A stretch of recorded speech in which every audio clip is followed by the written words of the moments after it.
cuando se agregaban destruían estas burbujas, y a veces estas burbujas se separaban en dos por cuestiones físicas completamente y tenían ciertas características similares y se expandían, ¿no? Obviamente está lejos todavía de ser vida, pero era una idea de tal vez cómo se pudo haber generado, por ejemplo, una membrana celular, ¿no? ¿Por qué no?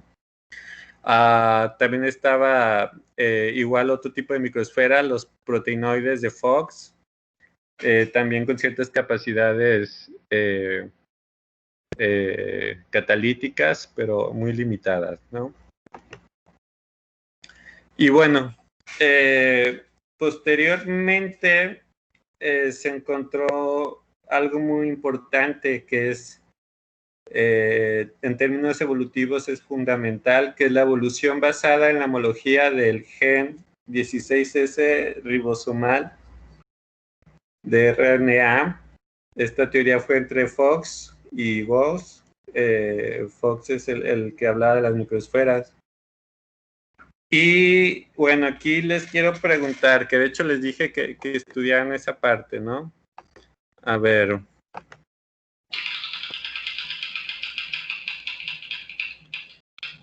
Vamos a ver.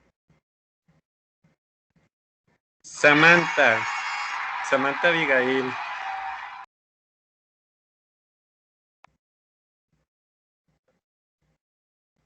¿Estás aquí, Samantha?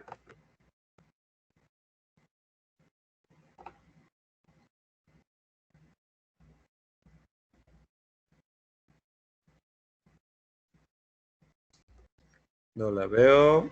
Vamos a ver quién más.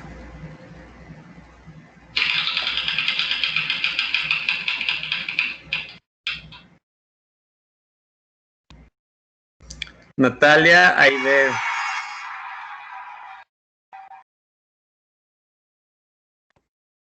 Ok, Natalia Aide sí está, pero si bien recuerdo... Ok, no le funciona el micrófono. Sí, ya había visto que no te funciona el micrófono, y Samantha a veces batalla. Todos batallamos con algo en la vida, pero no, ¿qué se creen? Yo sé que batallan luego para conectarse. Bueno, va...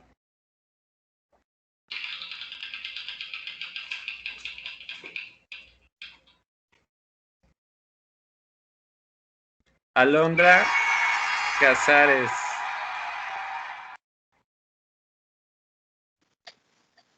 Hola, dígame qué le voy a contestar. Ok, había encargado que leyeran sobre este gen. Bueno, ¿me puedes decir qué son los ribosomas? ¿Para qué sirven y qué hacen?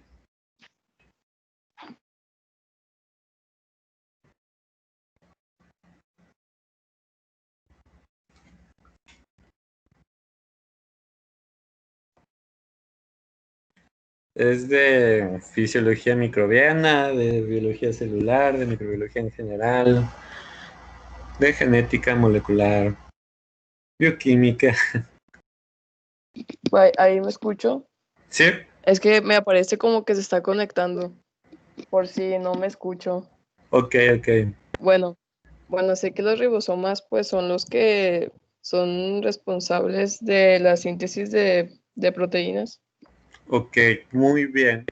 Síntesis de proteínas. Y a partir, ¿cómo los ribosomas saben exactamente qué proteína van a sintetizar?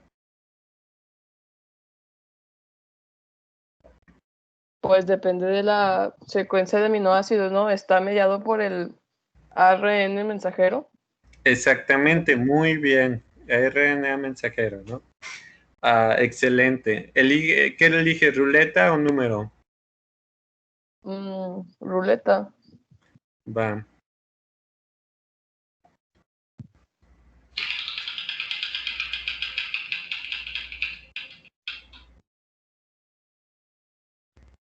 Rodrigo Pérez.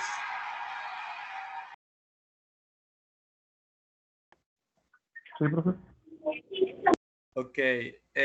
¿Me podrías decir qué organismos tienen ribosomas?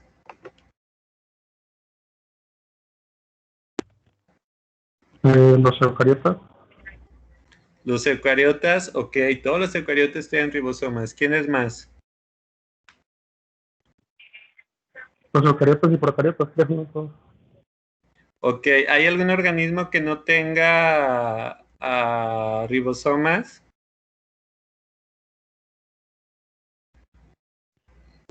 Pues los virus, pero pues no son organismos vivos. Exactamente, muy bien, los virus, pero no los consideramos organismos vivos. Entonces, desde la bacteria más sencilla hasta los organismos más evolucionados tienen ribosomas. Y los ribosomas, habrá otros organelos que a lo mejor no tienen todos los organismos, pero los ribosomas sí, ¿no? Desde la bacteria más simple, como les decía, al organismo más complejo, va a tener sus ribosomas. Y pues los ribosomas son ribosimas. Vayan checando qué es una ribosima. Y estas ribosimas pues cumplen la función junto con varias proteínas de leer los RNA mensajeros para traducirlos y generar proteínas específicas, ¿no? Ok, en el año 77, este investigador, este viejito, bueno, la foto es relativamente actual, junto con Fox, les decía, hizo un descubrimiento muy importante. Ya había algunas técnicas moleculares y él obtuvo la secuencia de los genes ribosomales de diferentes organismos, desde microorganismos hasta eucariotas.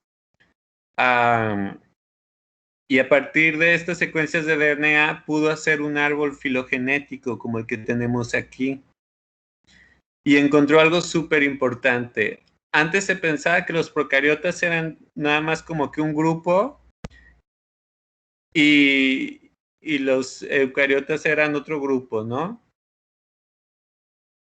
Pero con estas secuencias de DNA, a partir de la filogenia y la similitud, que son cosas diferentes que quiero explicar ahorita, encontró que los procariotas se dividían en dos: las bacterias o eubacterias y las arqueas o arqueobacterias. Y pues del otro lado de eucariotas, pues los eucariotas y ya a más divisiones, ¿no? Pero bueno, esto aquí técnicamente pues están tres dominios, ¿no? O tres reinos. Y esto fue muy importante porque este gen se sigue utilizando técnicamente como un código de barras para determinar especies. Y vamos a hablar de este gen durante toda ¿cómo se llama? La clase, durante todo el semestre. Su PIA va a tener que ver con clasificar bacterias a partir de este gen y esas cosas, ¿no? Entonces, a ver, Rodríguez, ¿qué eliges? ¿Ruleta o número? Ruleta. Ruleta, muy bien. A ver.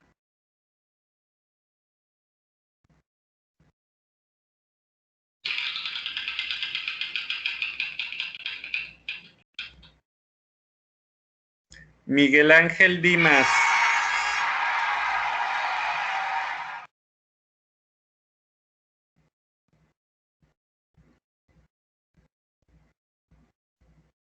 ¿Estás aquí? Le chafió el micrófono, dice. Ok, bueno. A ver, vamos a ver el que sigue. Bueno, por ahí ya veo que hay comentarios sobre qué son las ribosimas. Natalia por ahí escribió algo. Natalia, bueno, perdón, Natalia creo que no le sirve el micrófono. Bueno, Natalia menciona que las ribosimas son moléculas de ARN que tienen la capacidad de catalizar reacciones. Completamente de acuerdo. No sé si alguien quiere abordar un poquito más de esto, igual si no ahorita lo explico. Y Miriam dice que me escucho como robot, no sé, luego dicen que tengo Asperger, tal vez sea eso, pero yo creo que sí es tu internet. Pero bueno, a ver, ¿quién salió en la ruleta? Pablo Alberto. Dígame. ¿Nos podrías explicar cuál es el dogma central de la biología molecular? Pues básicamente es que el DNA, pues como que manda el mensaje, bueno, el RNA mensajero, el cual llega al ribosoma y se encarga de transmitir el mensaje de cuenta y formar la proteína según el gen. Exactamente, ¿no? Entonces, por ejemplo, el ser humano tiene 25,000 genes, en teoría tiene 25,000 RNAs mensajeros, ¿no? Y eso nos hace lo que somos y nos hace ser diferentes a una cebolla, aunque la cebolla tenga más genes y un buen porcentaje de nuestro DNA es muy similar, ¿no? Pero bueno, a pesar de que nosotros como humanos seamos muy diferentes a una cebolla y muy diferentes a una bacteria, todos compartimos algo, que son los ribosomas. Tenemos ribosomas todos. Entonces, la ventaja de estos ribosomas, por ejemplo, aquí viene la diferencia entre los ribosomas eucariotas y ribosomas procariotas. Por ahí sí recuerdan un poquito de sus clases de biología molecular que están llevando ahorita, pero bueno, en biología celular lo ven también. Pues hay dos subunidades de los ribosomas que se arman para como que agarrar el RNA mensajero y luego van los RNAs de transferencia acoplándose con los aminoácidos y poniéndolos ya en el orden que corresponde, ¿no? Los RNAs ribosomales de los eucariotas tienen una subunidad mayor y una menor. La mayor se le considera como 28S, 5.8S y 5S. Esto de S es una medida que se tomaba antes de cuánto tiempo tardaban como que en decantarse estas moléculas. Ya no se usa porque hay tecnologías mayores. Y la unidad menor, que es la 18S, que generalmente por ello tengo primers para 18S, que técnicamente cualquier eucariota lo puedes detectar por PCR, ¿no? Mediante esos primers. Ahorita explico más de eso, ¿no? Bueno, y en procariotas, así como nosotros tenemos una 18S, los procariotas tienen una 16S, que es este gen ribosomal que estamos hablando, y una 23S, ¿no? Estos genes, estas estructuras de RNA se van a acoplar, van a tomar así como las proteínas pueden tomar una estructura secundaria y terciaria, los RNAs también pueden hacerlo, y junto con varias proteínas van a hacer la función de los ribosomas. A ver, vamos a ver. ¿Alguien entiende por qué digo que un RNA puede formar una estructura secundaria y terciaria como una proteína?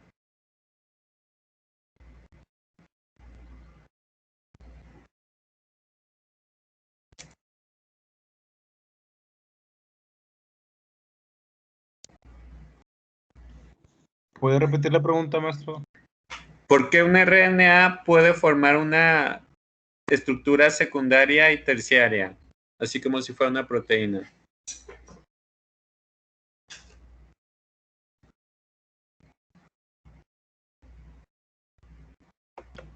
¿Tiene que ver con el nivel de compactación? No, de hecho no. Tiene que ver más con la secuencia de DNA. A ver, vamos a poner el pizarrón y vamos a ver mi horrible letra.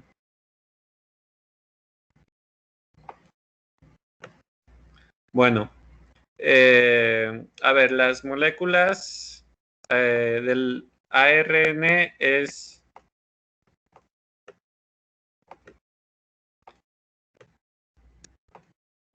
uracilo,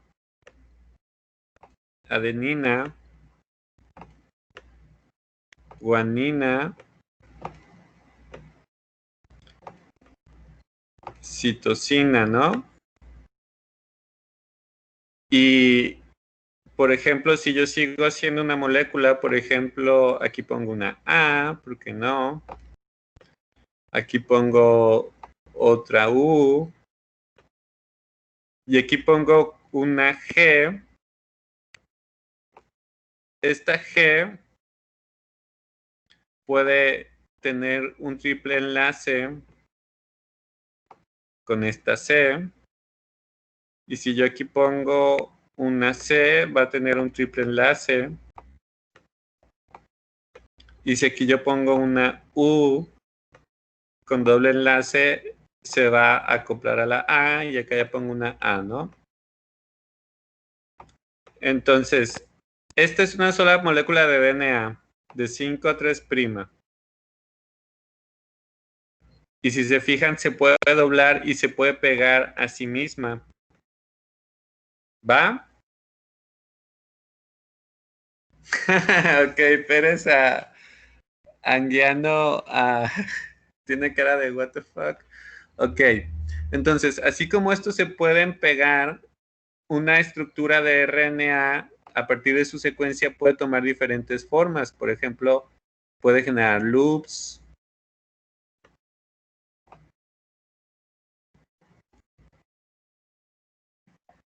Y puede generar como un tipo de brazos.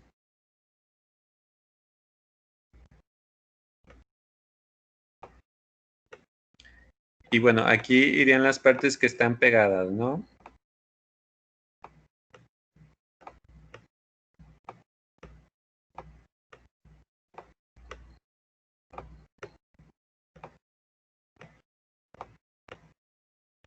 Ok, de hecho, esa es más o menos la estructura de un RNA de transferencia. ¿Quién me puede decir qué hacen los RNAs de transferencia?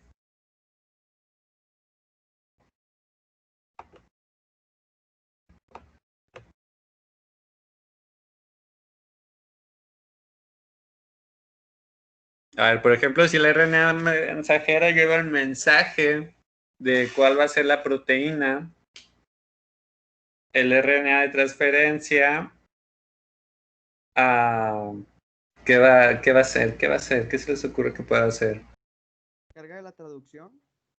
Carga la traducción, exactamente. Es una buena manera de decirlo. Yo iba a decir que cargaba los aminoácidos, pero pues sí, carga la traducción. Entonces, si nosotros tenemos una secuencia de DNA, oye, a ver, puedo escribir. A ver, de un mensajero, ¿no? Caray, eso no existe. Y bueno, generalmente pues se acomodan en tripletes.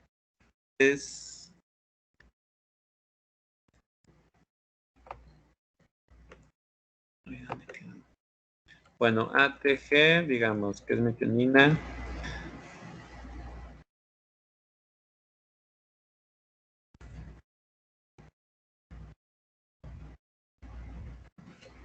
Bueno, imagínense que esta es la secuencia del mensajero. Entonces, esto dice qué aminoácido va a ir agregando el ribosoma.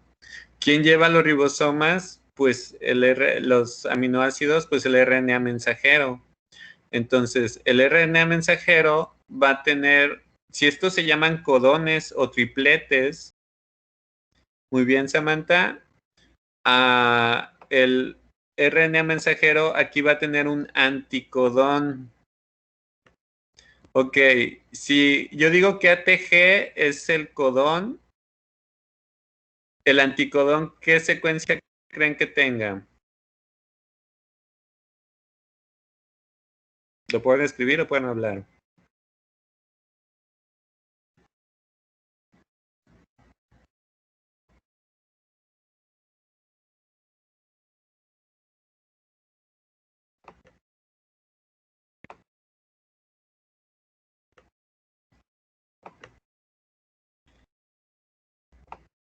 Bueno, el anticodón para ATG es la secuencia complementaria. Entonces, si decimos que A pega con T, T pega con A y G pega con C, el anticodón para metionina sería T, A y C. Y esa secuencia va a estar aquí. Bueno, obviamente sería U porque son RNAs, ¿no? Entonces, esta secuencia se va a complementar con el codón Y aquí va a traer agarrado el aminoácido, en este caso metionina, ¿no? Y ya pues lo introduce en el ribosoma y el ribosoma pues ya sabe, pues sabe lo que hace, ¿no? Que es la traducción, ¿no? ¿Quieren que pongamos un video más o menos para que recuerden esto un poquito más?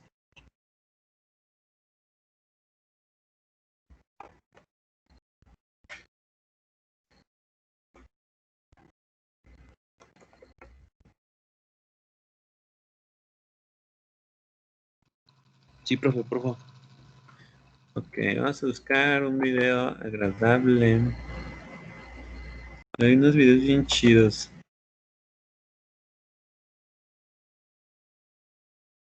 Ah, caray, no, pero uno cortito. La tarea de este ARN mensajero es transportar el mensaje. A ver.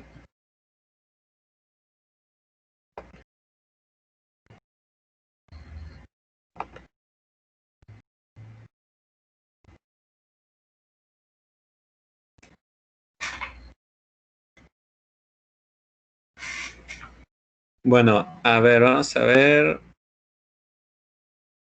Va. Del gen desde el ADN hacia afuera del núcleo. Ok, ese ya cuando dice fuera del núcleo sabemos que son eucariotas, ¿no? Aquí va el DNA. Hacia un ribosoma para la producción de una proteína cuya receta está contenida en el gen. Entonces, ahí está un ribosoma. Si se fijan, pueden ver mi puntero, ¿no? Aquí está la cadena de DNA, es el ribosoma, una subunidad grande, una subunidad chica, y estos que están aquí son los RNAs de transferencia. Puede haber varios millones. Entonces, estos RNAs de transferencia van llegando y van agregando los aminoácidos, y como tienen un anticodón complementario al codón del RNA mensajero, pues saben exactamente en qué orden los pueden ir acomodando, ¿no? Una célula eucariote típica. Estas complejas máquinas catalíticas usan la copia de la información genética. Y aquí en rojo, pues va saliendo ya la cadena de aminoácidos pegada, ¿no? En el ARN mensajero para unir aminoácidos entre sí y construir proteínas tridimensionales que son esenciales para la vida. Veamos cómo funciona este proceso. El ribosoma está compuesto por una subunidad grande y una pequeña que se ensamblan alrededor del ARN mensajero. El ARN mensajero atraviesa el ribosoma como una cinta. Los aminoácidos, estas pequeñas moléculas rojas, son transportados hacia el ribosoma ligados a su ARN de transferencia. Los ARNs de transferencia se muestran aquí como las moléculas verdes de mayor tamaño. La subunidad pequeña del ribosoma orienta al ARN mensajero de manera tal que se pueda leer en grupos de 3 letras conocidos como codones. Cada codón de ARN mensajero es complementario a un anticodón en una molécula de ARN de transferencia. La subunidad grande del ribosoma separa a cada aminoácido de su ARN de transferencia y lo une a la cadena proteica en crecimiento. A medida que el ARN mensajero pasa por el ribosoma, la secuencia del ARN mensajero se traduce en una secuencia de aminoácidos. Dentro del ribosoma hay 3 sitios designados con las letras A, P y E. Bueno, para fines prácticos, aquí tenemos el video, igual lo demás lo deben de ver en molecular, ¿no? Bueno, entonces, creo que queda un poquito más claro lo de los ribosomas, ¿no? Aquí. Entonces, es bueno recordar lo del código genético, porque vamos a seguir viendo algunas cosas al respecto. Bueno, de hecho, no es el código genético, el dogma central de la biología molecular. ¿Quién me puede decir entonces cuál es el código genético?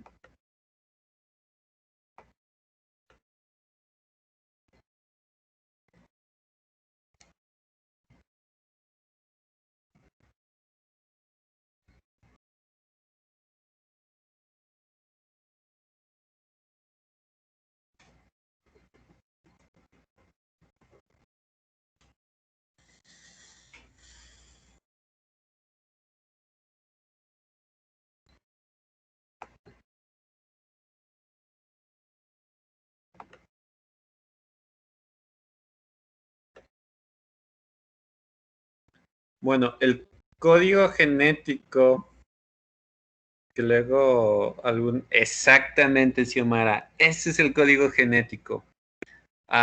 ¿Quieres explicarnos con tu voz en qué consiste el código genético?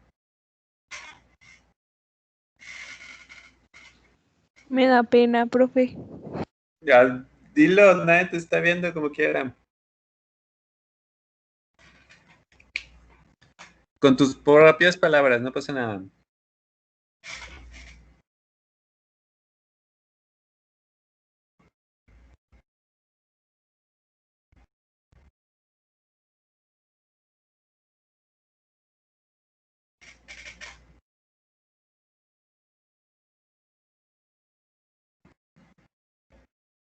Tú puedes, Xiomara, vamos. Bueno, Va, va. pues es una serie de reglas que están en nuestro ADN. Se Ujú. dice que es degenerado porque varios de estos codifican para lo mismo, eso creo. Ok, sí. Está conformado por... Es un codón, ¿no? 3 letras es un codón. Exactamente, por ejemplo, aquí U es fenilalanina. Ajá. Y pues también están los codones de paro o de stop, ¿Mm? que son los que están ahí de rojo para detener la Exacto. transcripción. No sé qué más. Y bueno, el codón de inicio, que es AUG, que está en verde, ¿no? Muy bien, Xiomara. Entonces, en una secuencia de DNA, si nosotros encontramos un codón que dice AUG, significa que a partir de ahí empezaría una proteína. Y si encontramos cualquiera de estas tres secuencias, significa que ahí termina la proteína, ¿no? Y son como mensajes que el mismo ribosoma va a detectar a la hora de traducir esta información, ¿no? Y bueno, la secuencia, por ejemplo, si tenemos AAA, significa que nos va a traducir una lisina, pero también si es AAG, nos va a traducir a una lisina también, ¿no? Ok, hasta aquí vamos bien, ¿no? Si le van entendiendo un poquito a esta clase, ¿verdad? Sí, ¿Alguna duda? no. Muy bien. Entonces, volviendo al cuadro que puso Xiomara, si se fijan, por ejemplo, en el caso de la lisina, si la secuencia de DNA es AAA y en algún momento esta A muta a una G, la proteína va a seguir teniendo lisina, ¿no? Va a ser una proteína exactamente igual. Pero ¿qué pasa si de AAA muta a AAC? ¿Quién me puede decir?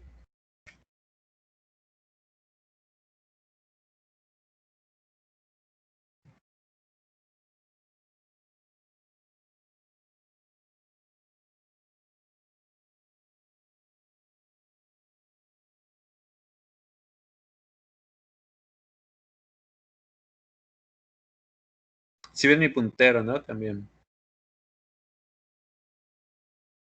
Pues en lugar de ser lisina se hace la asparagina, creo que es así. Exactamente. Se va a hacer la asparagina y ahora es un aminoácido completamente, es un aminoácido diferente y va a ser una proteína con diferentes propiedades, ¿no?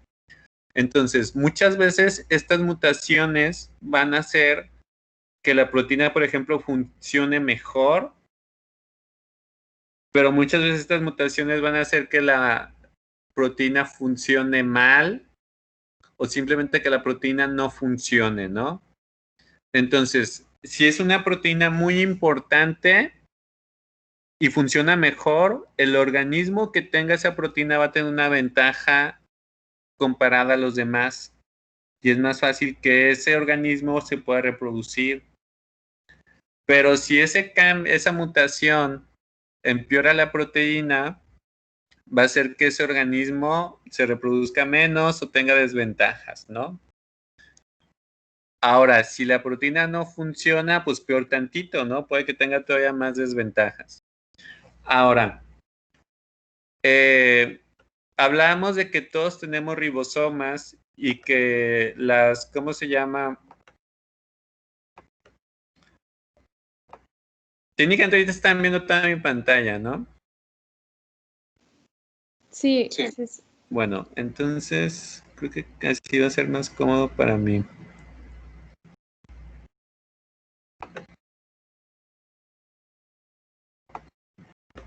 Entonces, decimos que los ribosomas cumplen funciones súper importantísimas. Miren, aquí se ve mejor la estructura del ribosoma. Así como lo ven, esta es una sola cadena lineal de RNA, pero por su complementariedad de bases puede generar esta estructura. Y cada una de estas partes tiene una función muy importante. Entonces, ¿qué pasaría si el DNA que va a traducir a un RNA, bueno, que va a generar un RNA, a transcribir un RNA, tiene una mutación y digamos, ya no se puede hacer este brazo? Se muta esta parte, ya no se complementa y ya no puede tener este brazo. Pues el ribosoma va a dejar de funcionar. ¿Y qué le va a pasar a un organismo que sus ribosomas no funcionan?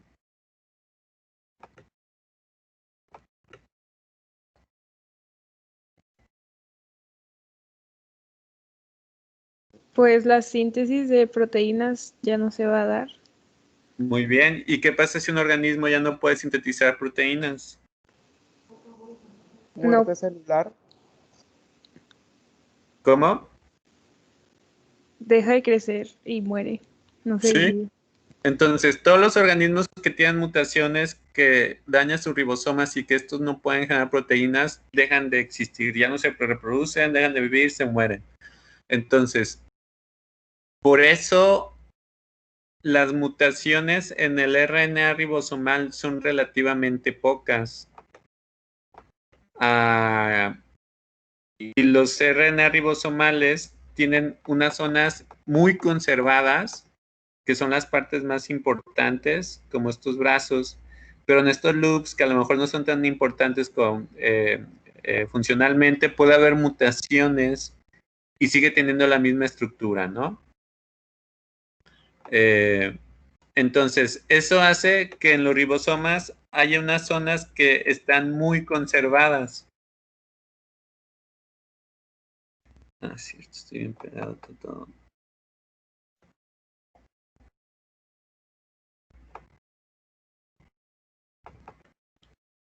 Entonces, digamos que aquí donde viene A es la secuencia de un RNA ribosomal.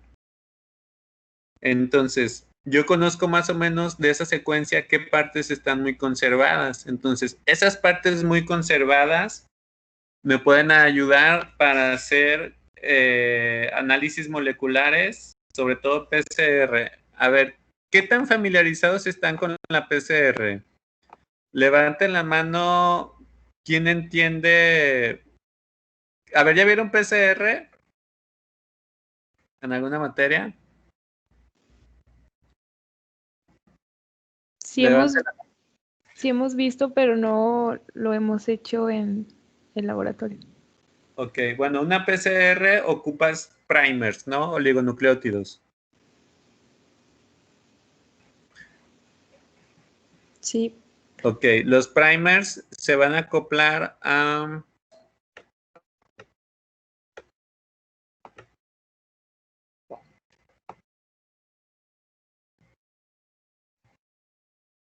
Bueno, no lo tengo aquí. Bueno, los primers son, así como los anticodones, son secuencias complementarias a una región del DNA, ¿no?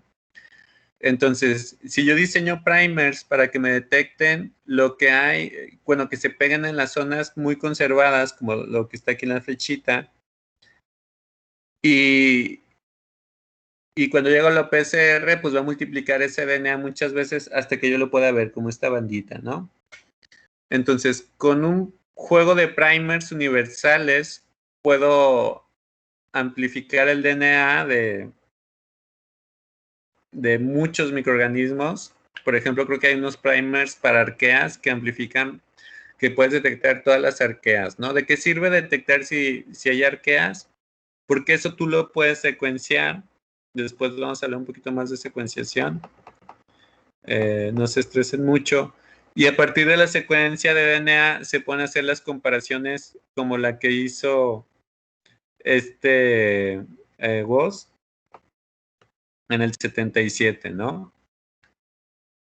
Pero bueno, entonces a lo que voy de esto es de que estas secuencias de DNA nos pueden decir mucho desde la función de las proteínas. Yo les decía, bueno, si no puedo, ¿cómo se llama?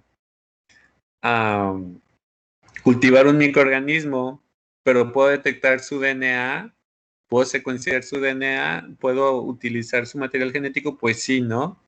Conociendo la secuencia de DNA, sabiendo utilizar el código genético y ingeniería genética, pues se pueden expresar esas proteínas, ¿no?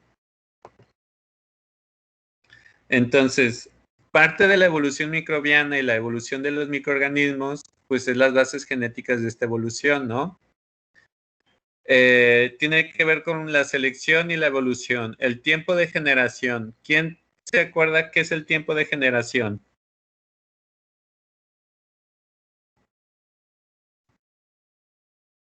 Es de micro... Es el tiempo en que se tarda en, pues, en formarse, en dividirse, ¿no? En dividirse en una bacteria. Sí, un nuevo organismo, ¿no? Por ejemplo, E. coli, pues hasta en 20 minutos, ¿no? Bacillus subtilis, a veces 40, 50 minutos, ¿no? Hay de bacterias a bacterias. Entonces, ahora, por ejemplo, un humano, pues,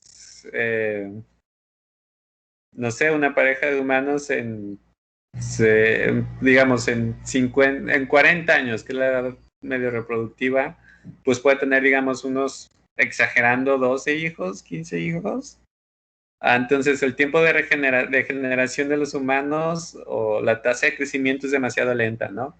Entonces, ¿quién puede tener más mutaciones a través del tiempo? Pues obviamente el que se reproduce más rápido, ¿no? Y solo las mutaciones favorables son las que van a prosperar, como decía, ¿no? Si hay una mutación que modifica la función del ribosoma, pues este ribosoma simplemente o funciona mejor o funciona peor. Si funciona peor, el organismo no va a funcionar y no se puede reproducir, ¿no? Y bueno, estas mutaciones pues se pueden intercambiar. Hay métodos de intercambio genético como la recombinación que vamos a ver más adelante, ¿no?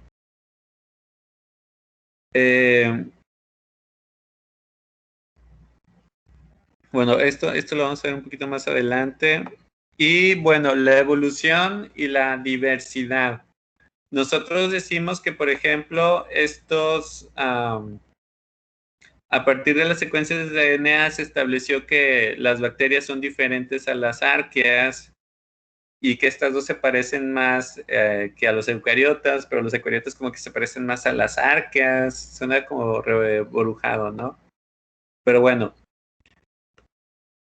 hay una diferencia entre, ¿cómo se llama? Entre similitud y filogenia. Por ejemplo, a ver, aquí se ve mi Word.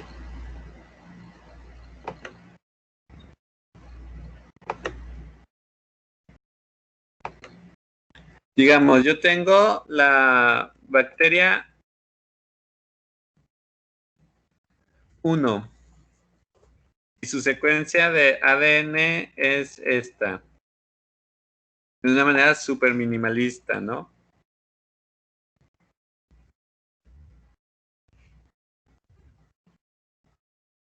La bacteria 2 tiene esta secuencia Puse la misma, ¿verdad? Bueno, vamos a hacerle el cambio aquí a una A. Y la bacteria 3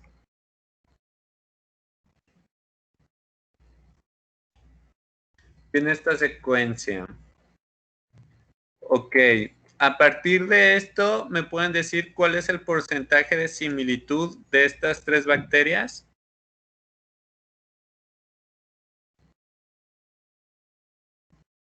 Con el micrófono, si pueden. Cuéntenle, ¿cuántas bases son iguales? ¿Cuántas bases son diferentes?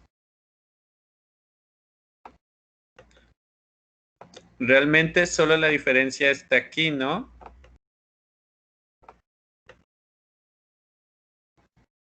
Estas 3 bacterias, ¿cuál es su porcentaje de similitud? A ver si alguien ha puesto mensajes.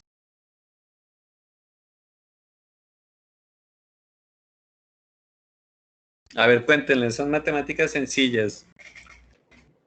80%. 80% similares, ¿no? A partir de este 80%, ¿tú puedes decir cuáles de estas 3 bacterias son hermanas?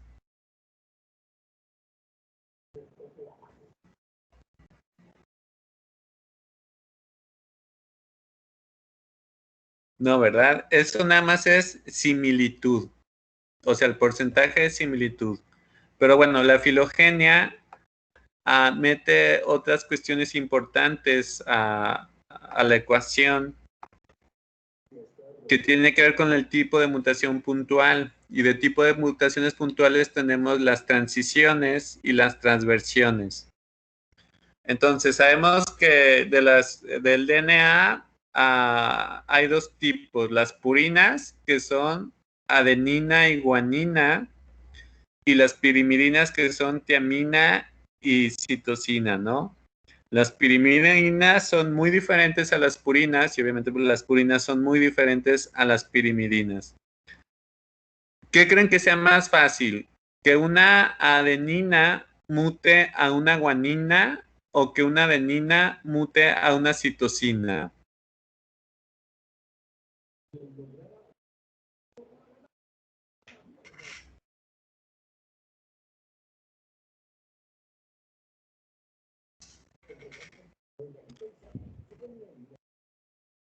O sea, que una purina mute a otra purina, o sea, el cambio de la molécula es relativamente poco, a que una adenina cambie a una molécula técnicamente muy diferente a una pirimidina. ¿Qué mutación creen que es más sencilla? ¿O más probable? Que mute a las mismas purinas. Exactamente. Entonces, las transiciones es muy usual, es más probable que una A mute a una G o una T a una C a que una purina mute a una pirimidina, ¿no? La probabilidad de que una purina mute a una pirimidina es muy baja, pero que de una purina mute a otra purina y de una pirimidina mute a otra pirimidina es muchísimo más alta la probabilidad, ¿no? Ahora, bajo esto, probabilidad de que existan estas mutaciones, ¿a quién me puede decir cuáles de estas 3 bacterias son hermanas?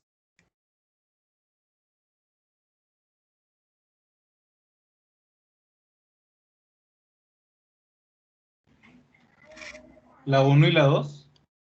La 1 y la 2. Ok, pero una adenina es una purina y una tiamina es una pirimidina. No, entonces me confundí porque pensé que sí eran purinas. No, purina es A y G. Entonces, en este caso, pues la bacteria 2 y la bacteria 3 es más probable que esta mutación se diera, por ejemplo, de una purina como la adenina a una purina que es como la guanina. Y pues es probable que la bacteria 1, pues quién sabe dónde salió, ¿no? Pero bueno, las que serían hermanas vendrían siendo estas 2. Entonces, es la diferencia entre similitud y filogenia. el porcentaje de similitud de las tres es del 80%, pero filogenéticamente sabemos que estas dos es más posible que una evolucionara de la otra, ¿no? ¿Hasta aquí queda claro? Profe, ¿Sí? no podía explicar el dibujo anterior rápido. Perdón. Es que me revolví. ¿Cuál? ¿El que se ve como cuál? ¿Dónde estaban las flechitas cruzadas? Ok, va de nuevo. Tenemos, recordando, 4 bases nitrogenadas, ¿no? Que es adenina y guanina, que son purinas, tiamina y citosina, que son pirimidinas, ¿no? Entonces, las mutaciones pasan todo el tiempo, ¿no? Si tú te aceleras, tu DNA va a empezar a mutar y hay un sistema de reparación para mejorar, arreglar eso, ¿no? Que no mute. Pero bueno, si una adenina muta a una guanina, sigue siendo una purina, ¿no? Y es una mutación que es más factible que pase, es más probable que pase, y eso se le llama una transición. Igual, si una tiamina muta a una citosina, siguen siendo pirimidinas, la tiamina y la citosina son pirimidinas, ¿no? Y sigue siendo una transición. Es más probable que se dé una mutación entre moléculas del mismo tipo a que una purina cambie completamente para ser una pirimidina, ¿no? Y esas serían las transversiones. Entonces, digamos, si, por ejemplo, podríamos poner, pues sí, el ejemplo de, si volvemos a mi Word, pues en algún momento a lo mejor la bacteria, digamos que la bacteria 3 era más antigua y esta bacteria 3 en algún momento mutó. Entonces, es muy difícil que la bacteria 3 mute hacia una T en vez de una G, porque no, es muy difícil que cambie de una purina a una pirimidina, pero sí puede cambiar a una A, ¿no? Como el caso de la 2. Pero bueno, a ver, a lo mejor puede que mute acá y en vez de una C, cambia a una T. Y aquí tenemos otra mutación, ¿no?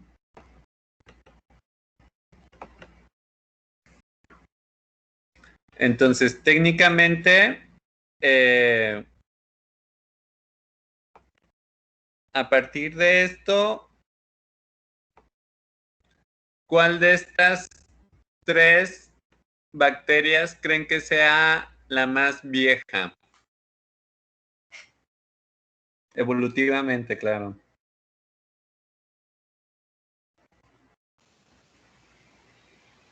La 2, La 2, ¿por qué? porque no ha tenido tantas mutaciones. Ok, bueno, esa es una buena asimilación, ha tenido pocas mutaciones, pero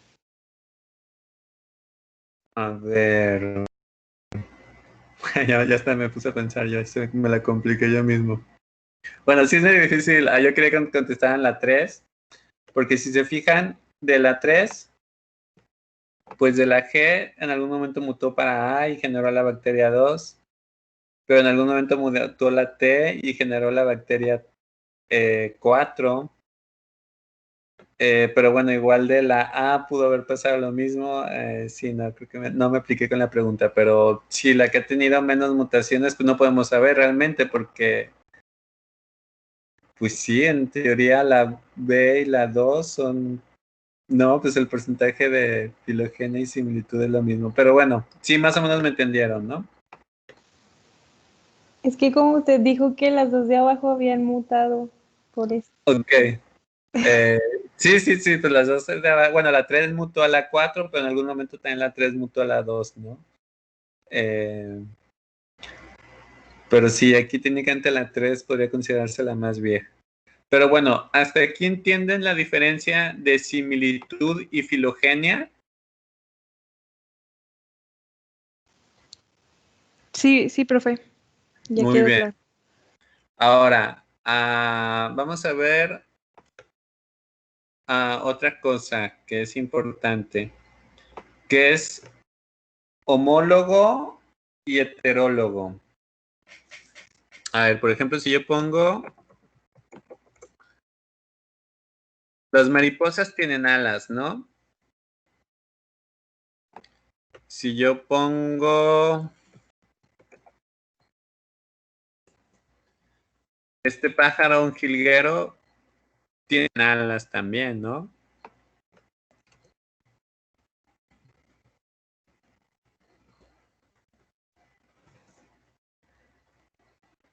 Este mamífero tiene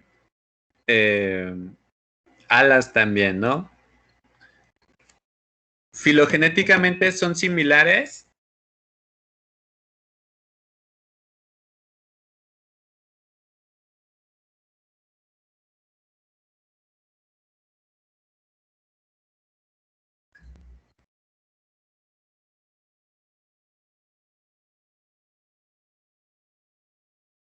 A ver, puse un insecto.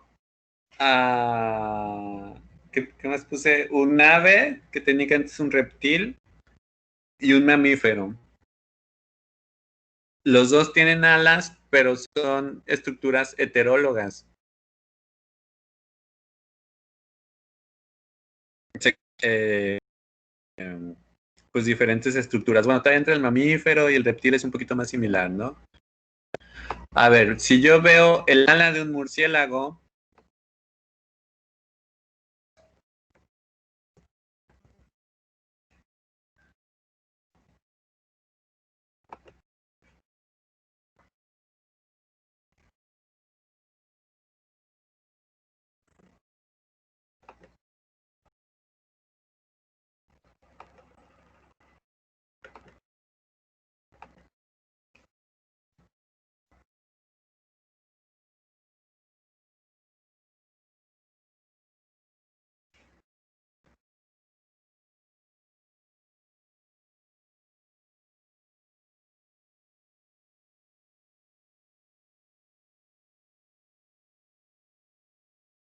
y ya chefió el internet.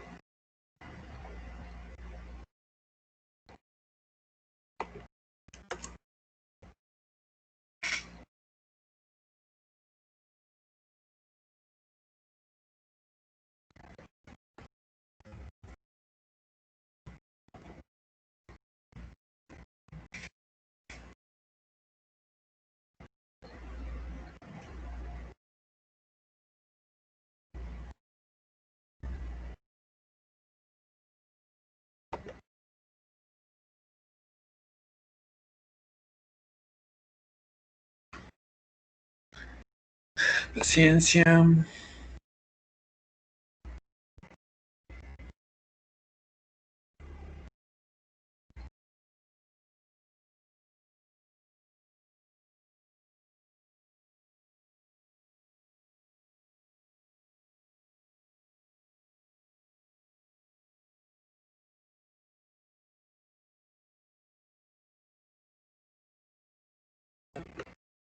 Uy, bien. Aquí está. Mendigo internet.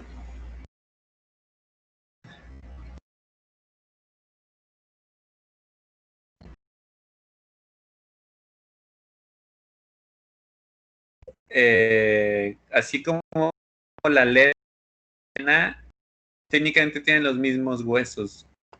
Evolucionaron del mismo tipo de estructura, ¿no? En cambio, el ala de una mariposa y de un murciélago evolucionaron de estructuras completamente diferentes, ¿no? Están muy, muy, muy separados. Entonces, cuando vienen del mismo tipo de estructura, son homólogos, y cuando vienen de estructuras diferentes, pero tienen funciones similares o se parecen, son heterólogos. ¿Queda clara esta definición?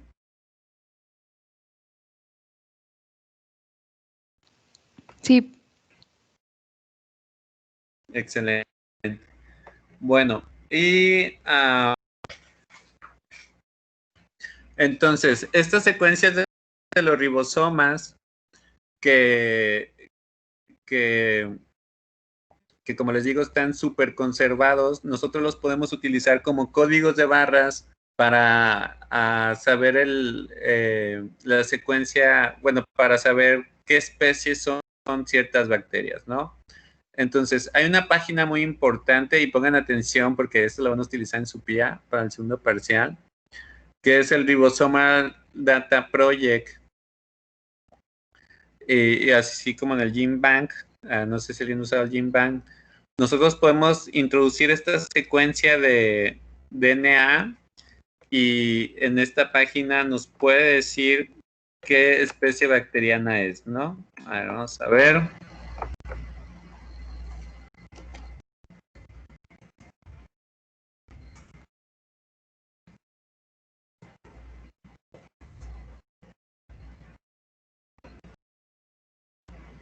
Me lleva. Ok, bueno.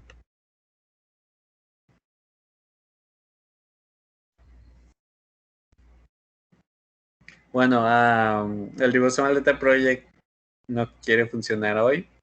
Pero bueno, en el GenBank, yo creo que en algún momento ya lo han utilizado. Tiene esta herramienta que se llama BLAST, que es como un Google de secuencias de DNA. Si yo quiero buscar, por ejemplo, aquí meto mi secuencia de DNA que yo detecté, y le pongo que me lo compare o me diga a partir de toda la colección de nucleótidos que tiene, de quién es esa secuencia.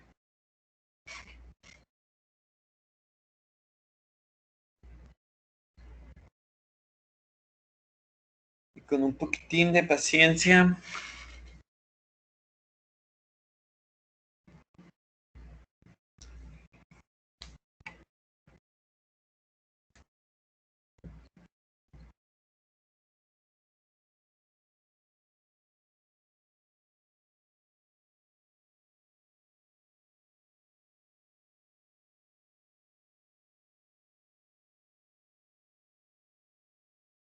Muy bien.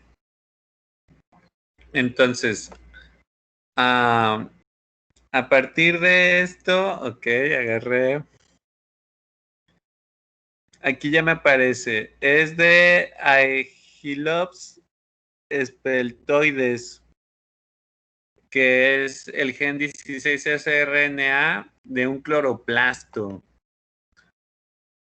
Entonces, aquí viene mi secuencia comparada con la otra secuencia y pues técnicamente la identidad es de 99%, solo, o sea, 1452 pares de bases son similares a los 1453 de la otra secuencia, ¿no? Por ahí debe estar el error, no lo voy a buscar ahorita, ¿no? Pero bueno, vamos a ver qué organismo es este, porque yo, y bueno, le dice un cloroplasto. Vamos a ver, suena que es una planta, es una planta, ¿no? Es una planta comestible, bla, bla, bla. Ok,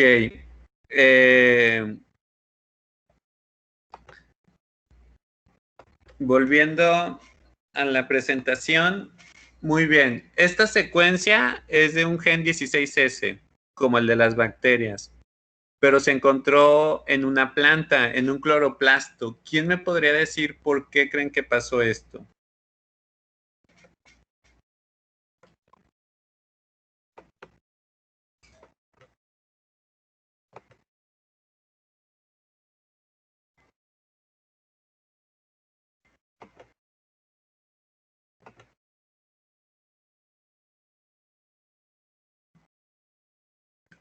A ver, ¿el DNA de las bacterias cómo es? ¿Circular o lineal?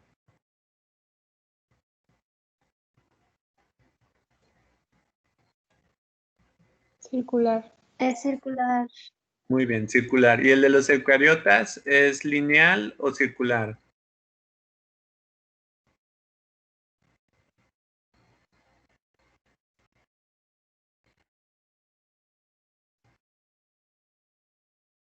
Vamos a buscarlo. Lineal. Lineal, exactamente. Ahora, en nuestras células procariotas, eucariotas, tenemos varios organelos, ¿no? Por ejemplo, pues nuestras células tienen mitocondrias y las plantas además tienen cloroplastos. ¿Estos organelos tienen DNA o no tienen DNA? Y si se fijan bien en la imagen, casi ahí viene la respuesta a lo que estoy preguntando.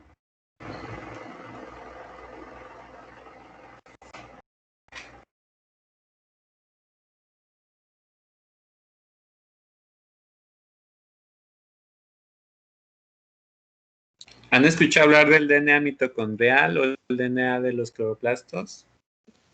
Sí. Ok. ¿Esos DNA son lineales o circulares?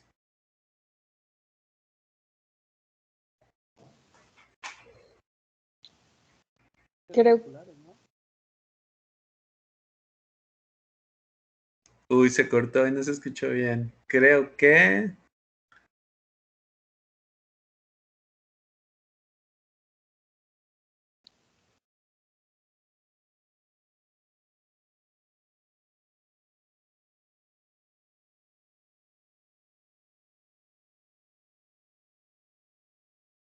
A ver, ¿alguien qué se le ocurre? O búsquelo rapidote. El DNA el genoma de las bacterias está en círculo, ¿no? Es DNA circular. Y el de los eucariotas es lineal. Ahora, por ahí yo les mencioné que las mitocondrias técnicamente venían de una simbiosis de dos procariotas, ¿no? Es circular. Exactamente, el DNA de las mitocondrias es circular. ¿Por qué? Porque al igual que el de los cloroplastos, en algún momento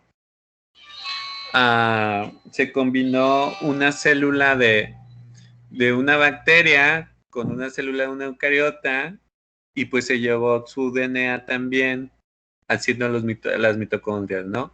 Y en algún momento pasó lo mismo, en una célula eucariota, seguramente un protista, se le metió una cianobacteria y hizo que esa célula pudiera hacer fotosíntesis, pero sigue conservando el DNA del cloroplasto, ¿no? Entonces, en este caso, la bacteria que nosotros metimos al Gene Bank, pues me da con un gen bacteriano, pero que realmente está en una planta, ¿no? Pero es un 16S del cloroplasto. Entonces, por eso los DNAs mitocondriales y cloroplásticos son circulares y tienen más similitudes al DNA bacteriano que al genoma de los eucariotas, ¿no? Por ahí vamos a ver más tarde, en otras clases, algunos organismos animales que técnicamente pueden hacer fotosíntesis. ¿Por qué? Porque se roban los cloroplastos de las cianobacterias, ¿no? Pero bueno, eso lo vamos a ver más adelante. Oye, la última diapositiva de esto, al fin. Bien, entonces,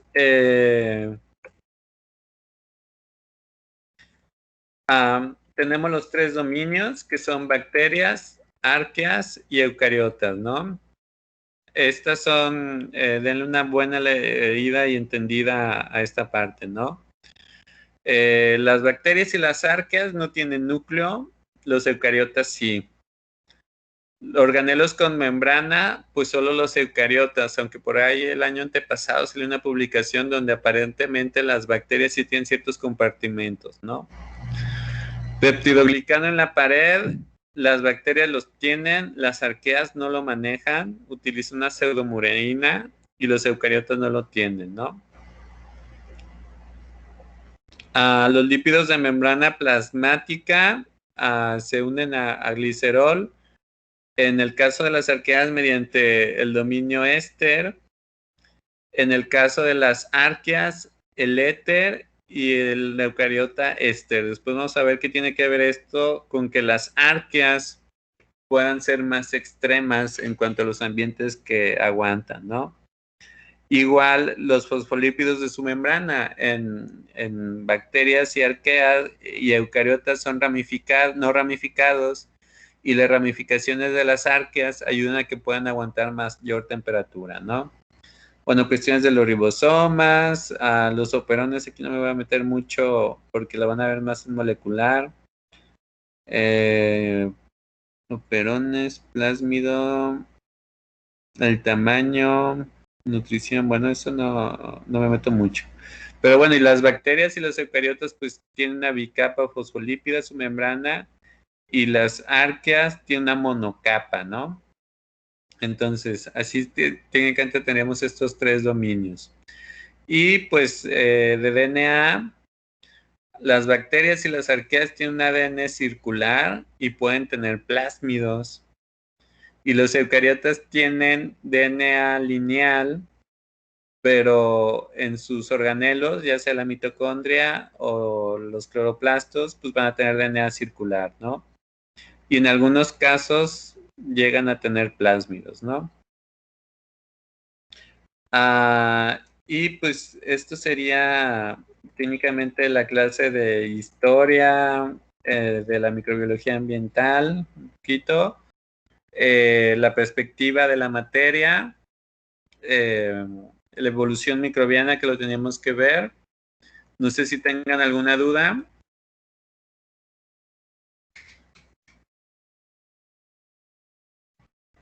Maestro, Sí. esta presentación no la encontré en archivos. No, a ver.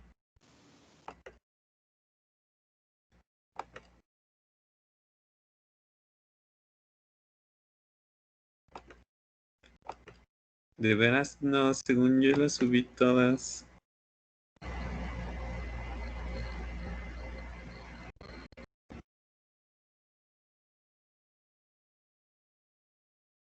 A ver, materiales de clase, presentaciones, fase 1.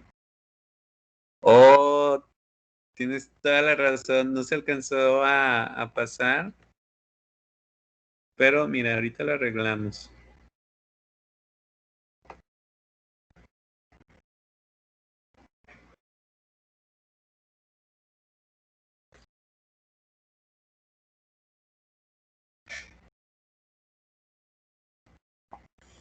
Bueno, ya se están pasando y pues ya de una vez, pues las tareas. Vamos a ver cuál va a ser la tarea número 1.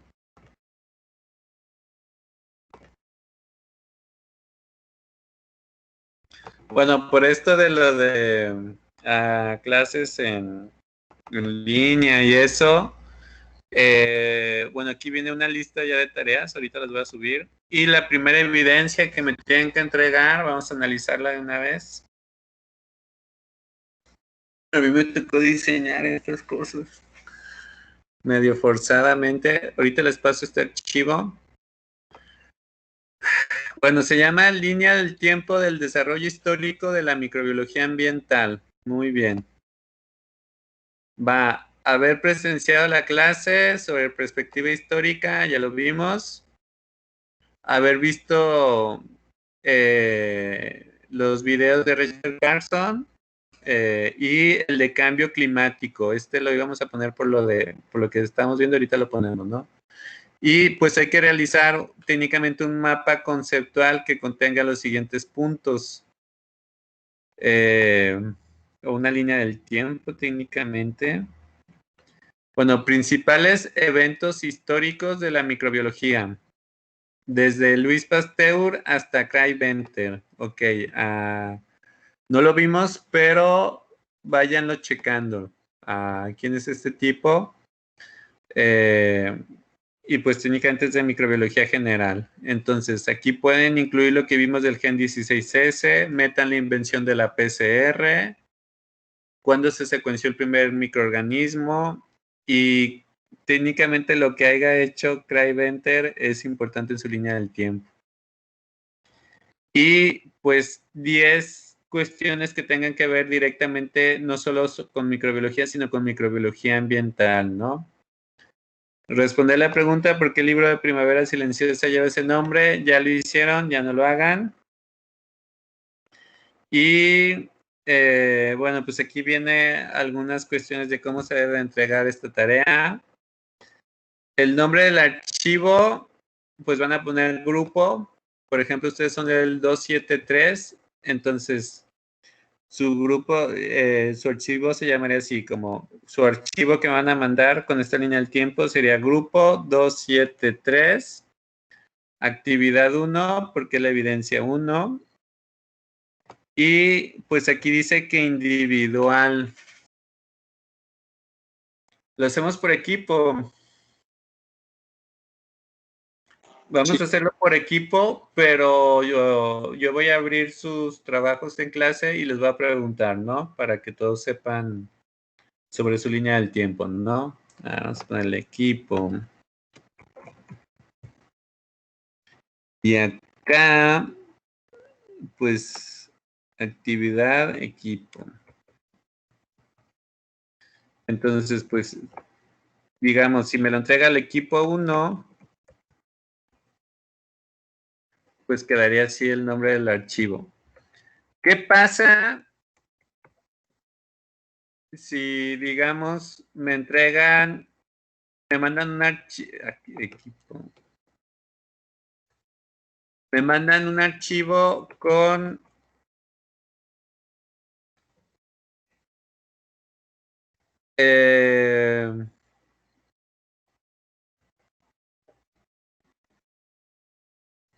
otro nombre, ¿no? Por ejemplo, luego me ponen así como que a veces me mandan archivos con, no sé, actividad 1, ¿no? O primero me ponen equipo 1, grupo X, bla, bla, bla. Yo no voy a aceptar archivos que no tengan el nombre que yo pido. ¿Por qué? Porque tengo un chorro de grupos y todos me mandan sus tareas. Entonces, para mí es bien fácil tenerlos bien ordenados, ¿va? Entonces, ya con eso, si el archivo no es el correcto, aquí ya les puse un muy buen ejemplo, si no pueden volver a ver el video. Si no tienen el nombre correcto, no se los voy a aceptar, ¿no? Y bueno, en teoría, pues aquí dice lo que se ocupa. Vamos a checar esta tarea, o sea, me la tienen que enviar el próximo miércoles, ¿va?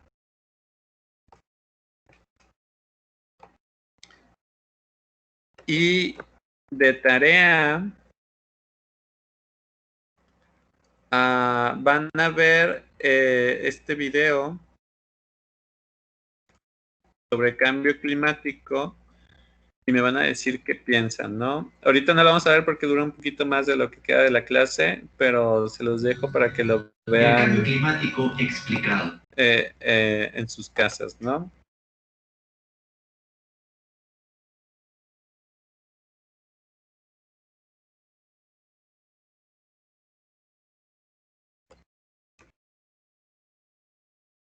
A ver, ¿por qué veo caritas tristes? ¿Es porque no le entendieron? ¿O por lo de la tarea? Por la tarea, profe. Está bien fácil y lo van a hacer en equipo. Miren, se pueden poner de acuerdo de que tú haces esto, tú revisa que no pongamos faltas de ortografía. O que cada quien busque cierto número de hechos. Miren, a ver, va Pasteur, Koch, Fleming.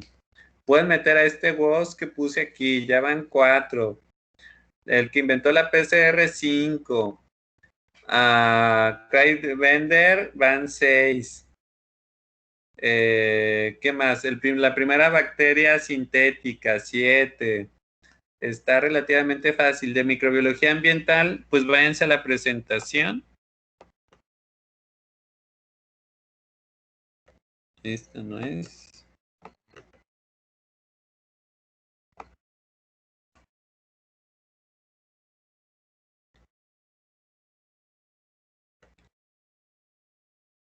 De microbiología ambiental, pues se pueden ir Richard Carson, 62, va 1. El primer día de la Tierra, van 2. Al desastre de Exxon Valdez, van 3. La creación de la EPA, van 4.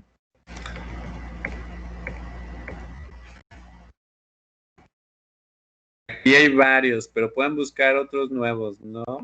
Busquen, por ejemplo, la primera secuenciación de un metagenoma o encuentren evidencia de la vida en la Tierra en menos tiempo de lo que se pensaba, etcétera, ¿no? Entonces no está tan complicado. Entonces nada más cumplan lo que dice el archivo. Va a ser por equipo. Los equipos ya están hechos. Si nosotros nos vamos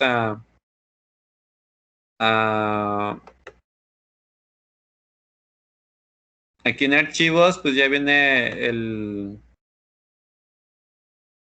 el documento donde ustedes mismos formaron los equipos. Supongo que todavía hay tiempo de hacer cambios porque no lo he sacado de aquí.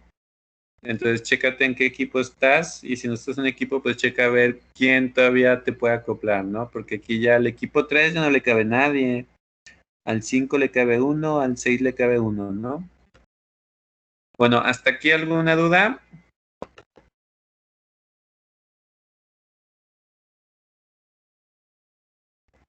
Bueno, entonces, ¿sí?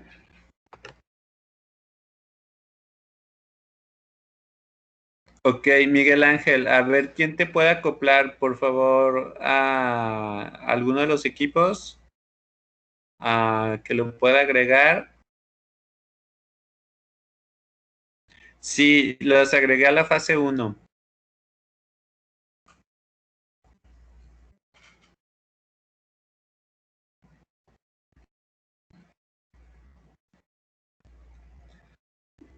Bueno, Miguel Ángel, si nadie te agrega de equipo, me mandas mensaje por el chat, porfa. Pero sí, por favor, integren a su compañero. Obviamente para que lo pongan a trabajar, ¿no? Entonces, miren, aprovechen las habilidades de todos. Alguien debe tener buena ortografía por ahí o buena redacción, pues el que le dé la chicada final. Alguien es bueno para buscar en internet, alguien es bueno para poner imágenes bonitas o algo así y eso les va a ayudar. Bueno, entonces, cuídense mucho, que tengan bonita tarde y yo huyo hacia mi siguiente clase. Bye. Bye, profe, gracias.